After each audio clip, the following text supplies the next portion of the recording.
So okay guys, यहाँ तक हमने कंप्लीट कर लिया था हमने अपने लास्ट वीडियो में। अब हम कंटिन्यू करते हैं 5.2 what is cell made up of. जो हमारा सेल है वो किन किन स्ट्रक्चर से बना हुआ है। What is the structural organisation of the cell. Structural organisation cell का क्या क्या है। We saw above the cell has a special component called organelles। हमने अभी यहाँ पे देखा था ऑर्गेनल्स के बारे में पढ़ा था। ये देखिए यहाँ पे ऑर्गेनल्स के बारे में, दैट इज सेल के पास क्या हो गया, हमारे पास स्पेशल कंपोनेंट है जिनको हम ऑर्गेनल्स बोलते हैं। How is a cell organised. अब सेल ऑर्गेनाइज्ड किस वे में है। If we study a cell under a microscope we would come across 3 features in almost every cell. जब आप सेल को आप डिटेल स्टडी करोगे अंडर माइक्रोस्कोप तो आप कौन कौन से फीचर्स आप देखोगे। जो 3 फीचर्स है बहुत ज़्यादा हर सेल में आपको प्रेजेंट होगा। पहला आपका प्लाज्मा मेम्ब्रेन, सेकेंड बोल रहा है nucleus, and the third one is cytoplasm. All the activities inside the cell and interaction of the cells with its environment are possible due to these features. So ये 3 important features तो चाहिए ही चाहिए। ये जो 3 components है आपको चाहिए ही। Let us see how. तो अब हम एक एक करके जितने भी आपके कॉम्पोनेंट्स हैं, और सबसे पहले तो हम प्लाज्मा मेम्ब्रेन के बारे में पढ़ेंगे। ये हो गया आपका प्लाज्मा मेम्ब्रेन और सेल मेम्ब्रेन। तो प्लाज्मा मेम्ब्रेन को ही सेल मेम्ब्रेन कहते हैं, ठीक है बच्चों। So this is the outer covering of the cell that separates the contents of the cell from the external environment. तो क्या हो गया, ये आपका एक आउटर मोस्ट कवरिंग है जो सेपरेट कर रहा है आपको सेल के कंटेंट से और एक्सटर्नल इन्वायरमेंट को आपको प्रोटेक्ट कर रहा है या सेपरेट कर रहा है। The plasma membrane allow or permit the entry and the exit of some material in and out of the cell। तो प्लाज्मा मेम्ब्रेन का बच्चों फंक्शन क्या है, वो परमिट करता है कि कौन सी चीज़ उसके लिए यूजफुल है, तो वो परमिट करता है सेल की एंट्री या फिर एग्जिट करने में हेल्प करता है, ठीक है। It also prevent the movement of some other materials, या फिर आप क्या करता है वो प्रिवेंट करता है जो उससे मटेरियल नहीं चाहिए उस चीज़ से वो प्रिवेंट करने में काम करता है। इन शॉर्ट ये एक तरफ से एक्ट करता है, ये बैरियर की तरह काम करता है। जो चीज़ें उसे चाहिए वो उस चीज़ को सेल के अंदर आने देगा, जो नहीं चाहिए उसको वो एग्जिट कर देगा। The cell membrane therefore is called a selectively permeable membrane. तो इसलिए आपको सेल मेम्ब्रेन या प्लाज्मा मेम्ब्रेन को हम क्या बोलते हैं दोस्तों, सेलेक्टिवली परमिएबल मेम्ब्रेन। तो सेलेक्टिवली परमिएबल मेम्ब्रेन हम इसलिए कह रहे हैं क्योंकि वो खुद चूज कर रहा है that which one is important for it and which one is not important. तो इसलिए हम इसको बोल रहे हैं selectively permeable membrane. How does the movement of substances take place into the cell. अब ये तो हमें समझ में आ गया कि आपका प्लाज्मा मेम्ब्रेन का मेन फंक्शन है कि कौन कौन सी चीज़ों को सेल के अंदर आना है, कौन सी चीज़ों को नहीं अंदर आना है। बट कैसे वो चूज करता है और कैसे ट्रांसफर हो रहा है substances from cell to outer external area और from external outer area to cell. Some substances like carbon dioxide or oxygen can move across the cell membrane by a process called diffusion। कुछ substances जैसे carbon dioxide हो गए फिर oxygen हो गए वो cell membrane से पास ऑन कर रहे हैं, कैसे, bye the process called diffusion. ये आपने पहले पढ़ चुके हैं, मैं आपको पहले यहाँ पे बता देती हूँ, आपको डिफ्यूजन के बारे में दे रखा है। We saw that there is a spontaneous movement of the substances from a region of high concentration to the region where its concentration is low. तो डिफ्यूजन आपको समझ में आ गया, आपने लास्ट क्लास में भी पढ़ा हुआ है। इट मीन्स ये एक स्पॉन्टेनियस प्रोसेस है या स्पॉन्टेनियस मूवमेंट है सब्सटेंसेस का, कहाँ से, from the region of high concentration to the region of low concentration. Okay guys, यहाँ तक आ गया समझ में।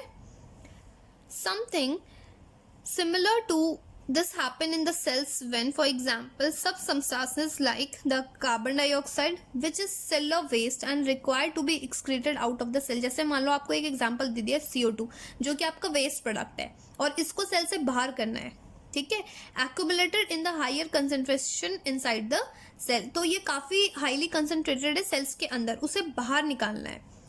In the cell's external environment, the concentration of the CO2 is low as compared to the inside the cell। तो यहाँ पे आ रहा है समझ में, बोल रहा है कि CO2 है आपका जो कि सेल के अंदर काफ़ी हाई अमाउंट में प्रेजेंट है और उसे बाहर हमें एक्सक्रीट करना है क्योंकि वो वेस्ट प्रोडक्ट है। But as compare to cell आपका एक्सटर्नल एनवायरनमेंट में CO2 का कॉन्सेंट्रेशन कम है, ठीक है। As soon as there is a difference of concentration of the CO2 inside and outside the cell, जब भी डिफरेंस आ गया, जैसे सेल्स के अंदर बहुत ज़्यादा CO2 है, सेल के बाहर मीन्स एक्सटर्नल एनवायरनमेंट में कम है, तो डिफरेंस होने के बाद क्या होता है, CO2 moves out of the cell from the region of high concentration to the region of low concentration outside the cell by the process of diffusion. तो आ रही बच्चों बात समझ में? तो यहाँ पे भी क्या हो गया, हाई कंसेंट्रेशन जो कि सेल के अंदर और लो कंसेंट्रेशन जो सेल के बाहर। तो हमें डिफ्यूजन में क्या पड़ रहा है, high concentration to low concentration move कर रहा है। तो क्या हुआ, CO2 आपका हाई कंसेंट्रेशन अंदर था, वहां से वो मूव कर दिया लो कंसेंट्रेशन में। तो इसी तरीके से similarly oxygen enters the cell by the process of diffusion when the level of concentration of CO2 inside the cell decreases। तो इस तरह से सेम आपका यहाँ पे आपने देख लिया कि CO2 कैसे मूव आउट हो गया, तो उस तरीके से अगर ऑक्सीजन को अंदर आना है सेल्स के तो सिमिलरली वैसे ही होगा। अगर आपका क्या हो गया, ऑक्सीजन का कंसेंट्रेशन सेल के बाहर ज्यादा है और सेल के अंदर कम है, तो वो दोबारा high concentration to low concentration हो जाएगा, तो इसी हिसाब से वो सेल के अंदर आ जाएगा।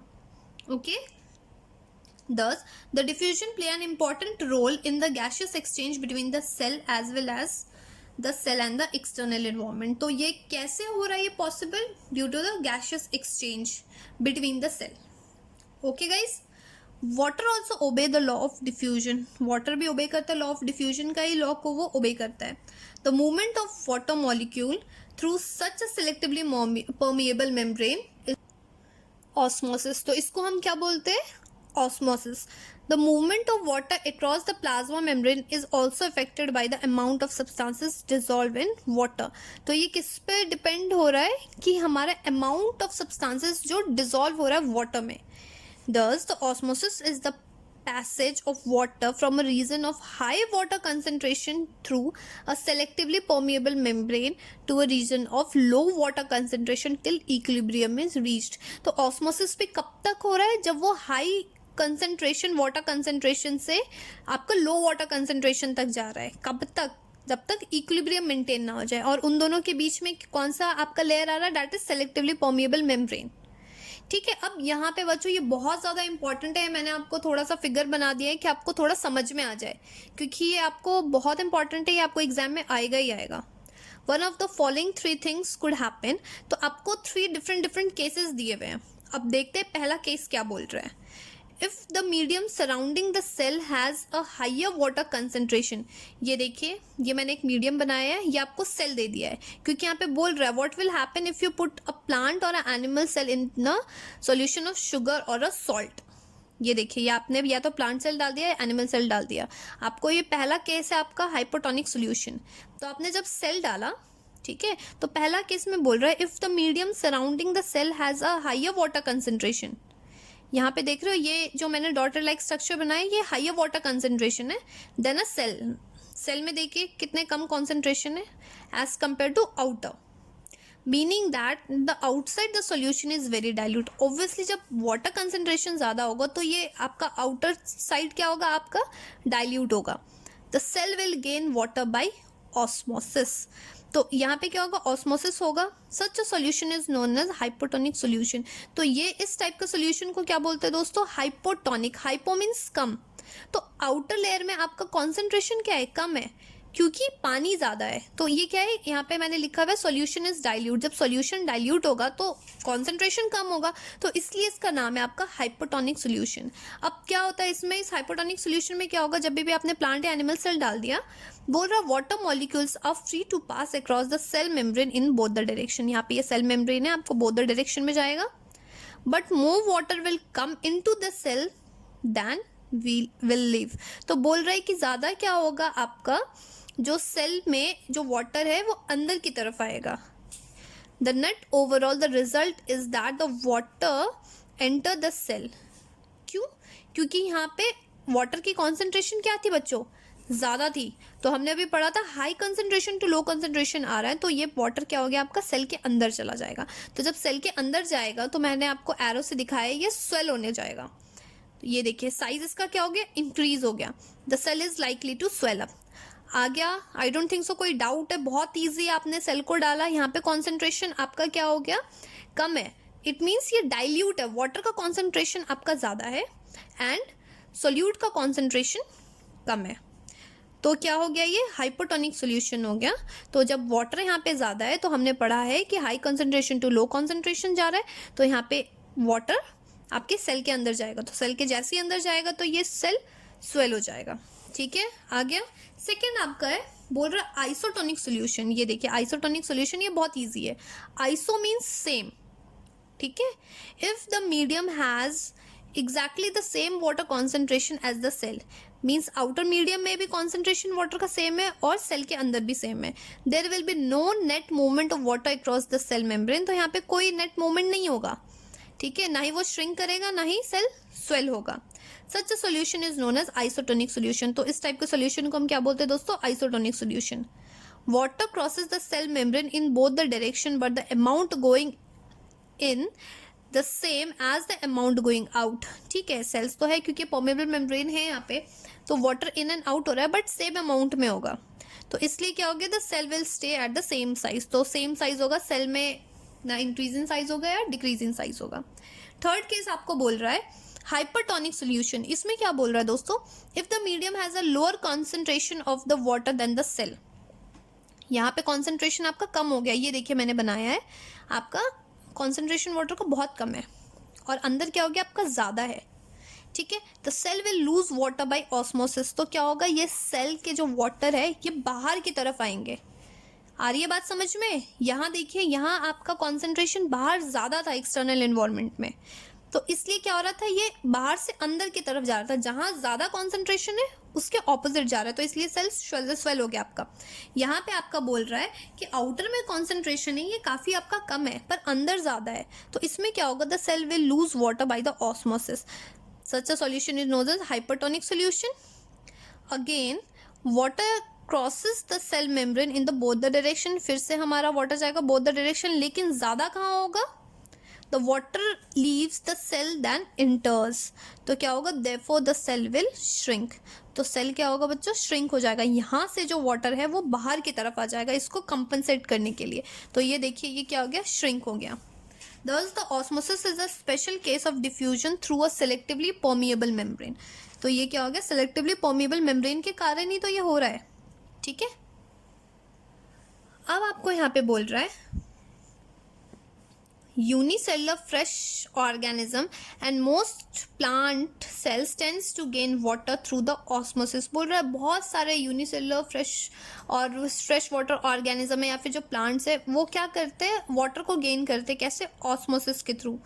Absorption of water by the plant root is also an example of osmosis, तो अगर मान लीजिए प्लांट रूट अगर वाटर को एब्जॉर्ब कर रहा है तो कैसे कर रहा है, through the process called osmosis, ठीक है।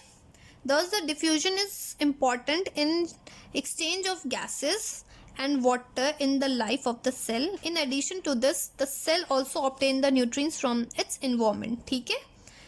Different molecules move in and out of the cells through the type of transport required by the energy, तो हर जगह जो आपको डिफरेंट मॉलिक्यूल्स है जो इन एंड आउट हो रहा है वो कैसे हो रहा है, डिफरेंट टाइप ऑफ आपको रिक्वायर्ड न्यूट्रिएंट्स, मीन्स जो भी चीज़ें आपको चाहिए, क्योंकि यहाँ पे सेलेक्टिवली परमिएबल मेम्ब्रेन है, वो डिसाइड करता है कि उसको कौन सा न्यूट्रिएंट चाहिए या कौन सी चीज़ चाहिए, उसी हिसाब से वो अलाउ करता है उसको आने के लिए। The plasma membrane is a flexible and it is made up of organic molecule called lipids and protein, तो प्लाज्मा मेम्ब्रेन हमारा एक क्या है, ये फ्लेक्सिबल है, ठीक है, और ये किस चीज़ से बना हुआ है, organic molecule, lipids and protein, ये भी इंपॉर्टेंट है। However, we can observe the structure of the plasma membrane only through a electron microscope, तो प्लाज्मा मेम्ब्रेन का स्ट्रक्चर हम कैसे देख सकते हैं, इलेक्ट्रॉन माइक्रोस्कोप से। The flexibility of the cell membrane also enables the cells to engulf in food and the other material from its external environment, ठीक है, तो ये इतना फ्लेक्सिबल है ये सेल मेम्ब्रेन, तो उसको जो भी चीज़ चाहिए वो एक्सटर्नल इन्वायरमेंट से इनगल्फ कर लेता है। Such the process are known as endocytosis, so इस प्रोसेस को हम क्या बोलते हैं बच्चों, एंडोसाइटोसिस, ये भी काफ़ी ज़्यादा इंपॉर्टेंट है। Amoeba acquire its food through such process, तो ये प्रोसेस किस में होता है बच्चों, अमीबा में, जो कि यूनिसेलुलर होता है, ठीक है। अब यहाँ पे आपको है सेल वॉल। सेल वॉल के बारे में अभी हम पढ़ेंगे कि हमने सेल वॉल होता क्या है, क्योंकि अभी तक हमने प्लाज्मा मेम्ब्रेन के बारे में पढ़ा है। Plant cell in addition to the plasma membrane have another outer rigid covering called a cell wall, बोल रहा है कि प्लांट में आपका एक एडिशनल मेम्ब्रेन होता है या एडिशनल लेयर कह सकते हैं, outer covering, instead of plasma membrane के साथ साथ आपका एक और लेयर होता है जिसको कहते हैं हम cell wall. The cell wall lies outside the plasma membrane, plasma membrane के आउटर साइड में प्रेजेंट होता है आपका सेल वॉल। ठीक है। The plant cell is mainly composed of cellulose. तो प्लांट सेल किस चीज से बना होता है आपका? सेलुलोज से। Cellulose is a complex substances and provide the structural strength to plant. तो मेन फंक्शन क्या हो गया आपका सेलुलोज का? To provide the strength to plants. When a living plant cell loses water through the osmosis, there is a shrinkage or a contraction of the content of the cell away from the cell wall. तो क्या होता है जब भी अगर water loose करेगा osmosis से तो क्या होगा? वो श्रिंकिंग होगा, या तो आपका श्रिंकिंग होगा या तो आपका कॉन्ट्रैक्शन होगा। तो इस फिनोमिना को हम क्या बोलते हैं बच्चों? Plasmolysis. We can observe this phenomena by performing the following activity. एक एक्टिविटी से भी आप समझ सकते हो इसमें। तो यहाँ पे आपको दे रखा है एक्टिविटी 5.6 में बोल रहा है mount the peel of a real leaf in a water on a slide and examine the sales under the high power microscope. जैसे आपने अनियन पिल का लिया था सेम वैसे ही आपको स्लाइड लेना है और तैयार करना है। आप माइक्रोस्कोप के अंडर आप देखोगे उसमें क्या नोट डाउन करोगे? The small green granules called a chloroplast. उसमें छोटे छोटे आपको ग्रीन ग्रैन्यूल्स दिखेंगे जिसको हम बोलते हैं क्लोरोप्लास्ट। जो क्या कंटेन करते हैं? They contain a substances called chlorophyll. तो क्लोरोफिल का फंक्शन हम बार बार पढ़ते आ रहे हैं, किस चीज में हेल्प करता है आपको? सनलाइट या सन एनर्जी को ट्रैप करने के लिए फोटोसिंथेसिस ऑकरेंस में हेल्प करता है। Put a strong solution of a sugar और salt on the mountain leaf on a slide. आप उस स्लाइड पे क्या करो? थोड़ा सा या तो शुगर का सोल्यूशन या फिर सॉल्ट का सोल्यूशन डाल दो। Wait for a minute and observe under a microscope what you see. तो आप वेट करो और देखो आप उसमें क्या देखते हो, क्या ऑब्जर्व कर रहे हो। Now place some rhoeo leaves on boiling water for a few minute. आप फिर से रियो के लीव्स ले लो और आप बॉइलिंग वाटर में डाल दो कुछ देर के लिए। This kills the cell. तो अब आप बॉइलिंग वाटर में डालोगे तो क्या होगा बच्चों? सेल्स तो मर जाएंगे। Then mount on one leaf on a slide and observe it under a microscope. फिर आप क्या करो? जो डेड लीव्स हो गए, जो आप जिसको आपने बॉईल किया था, आप उसको माइक्रोस्कोप के अंडर आप देखो। उसमें भी क्या करना आपको? Strong solution of sugar and salt आपको डालना है उसी स्लाइड के ऊपर और फिर आपको थोड़ी देर वेट करके आप ऑब्जर्व करो। तो आप क्या फाइंड करोगे? What did you find? Did plasmolysis occur now? क्या प्लाज्मोलाइसिस हो रहा है अब? What do we infer from this activity? आप इस एक्टिविटी से क्या पता कर रहे हो? क्योंकि आप दो चीज़ें ले रहे हो, एक तो नॉर्मल आप नॉर्मल रियो लीव्स ले रहे हो और सेकेंड बोल रहे हो आपको बॉइलिंग करने के बाद आप रियो लीव्स के ऊपर शुगर या फिर सॉल्ट सोल्यूशन डाल रहे हो। बोल रहा है यहाँ पे it appears that only living cells and not the dead cells are able to absorb water by osmosis. बोल रहा है कि जो लिविंग सेल्स है उसमें ही ऑस्मोसिस होता है बच्चों, डेड सेल्स में ऑस्मोसिस नहीं होता है। तो जो आपको आफ्टर बॉइलिंग है आप उसमें ऑस्मोसिस नहीं देखोगे क्योंकि वो सेल डेड हो गया after boiling. Cell wall permit the cells of the plant, fungi and the bacteria to withstand very dilute means hypotonic external media without bursting। तो यहाँ पे क्या बोल रहा है? सेल्स वॉल क्या परमिट कर रहा है यहाँ पे? सेल्स ऑफ या तो प्लांट, फंजाई एंड बैक्टीरिया किस चीज के लिए? To withstand a very external आपको या फिर हाइपोटोनिक मीडिया में आपको बर्स्ट नहीं होने देता। In such media the cells tend to take up the water by osmosis. तो इस मीडिया में क्या करोगे आप? वाटर इनटेक कैसे कर रहे हो आप? ऑस्मोसिस से। The cell swells building up pressure against the cell wall. जब आपको क्या होगा? जब सेल स्वेल हो जाएगा तो प्रेशर एक्सर्ट होगा, साइज इंक्रीज हो गया। The wall exert and equal pressure against the solid cell. तो पूरे वॉल में क्या होगा बच्चों? इक्वल प्रेशर आपको एक्सर्ट करेगा।